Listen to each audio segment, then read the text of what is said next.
Hi, DelusionDispeller back again to talk to you more on this topic of adults that grew up from having been abused as children. Men will often have a problem with denial of what happened to them, and they also will not often report the abuse. The reason for this is they are groomed by society to have to be the strong ones, to take it like a man. They often are told and conditioned to believe that big boys don't cry, and that extreme physical violence shouldn't hurt them because they're a tough guy. This is to keep them under control and being controlled by the egg donor and sperm donor. And it's also to keep them from exhibiting emotion so that people catch on to the abuse that's going on behind the scenes. Adult survivors of child abuse will often have exaggerated startle reflexes. I've seen this in several of my clients that I've talked to, where if you come near them, they will flinch like that, kind of like, don't hit me, or they'll go like that, kind of to shield themselves. It's kind of like a jerky response. I don't mean they're a jerk, but it's like a quick response to protect themselves from somebody violating their bubble of protection around themselves.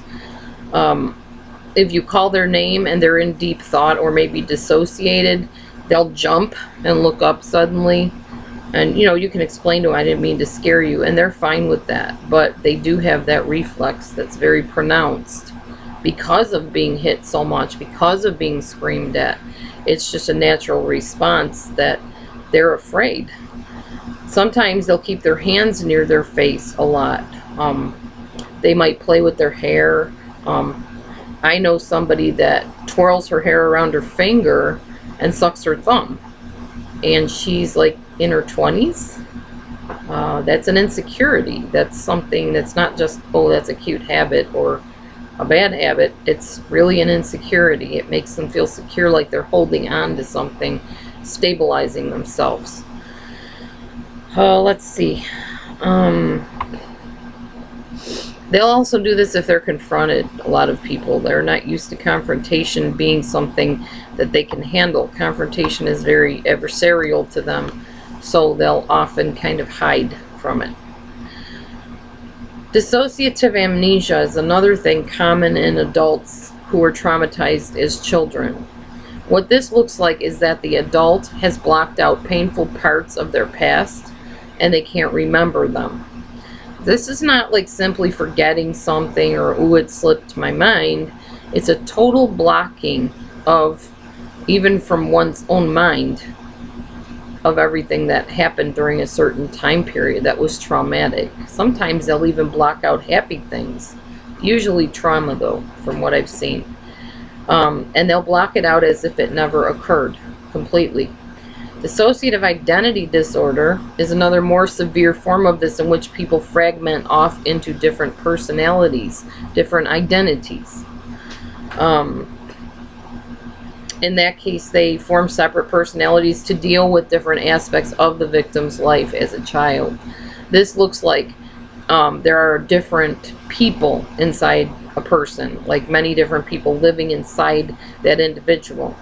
You may hear and see childlike characteristics at one time in the form of someone that identifies with playing games or toys, situations that a younger person their actual age would enjoy.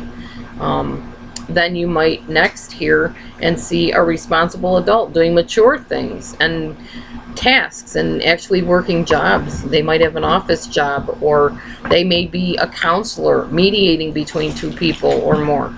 They may be able to pay their own household bills. You could see a protector personality or a guard type of personality that's ready to fight to defend themselves. You can see them acting out in anger or rage at perceived threats, things that aren't even really threatening, just simply because it's a defense mechanism. So stay tuned. I will talk about this more on the next video. Thanks.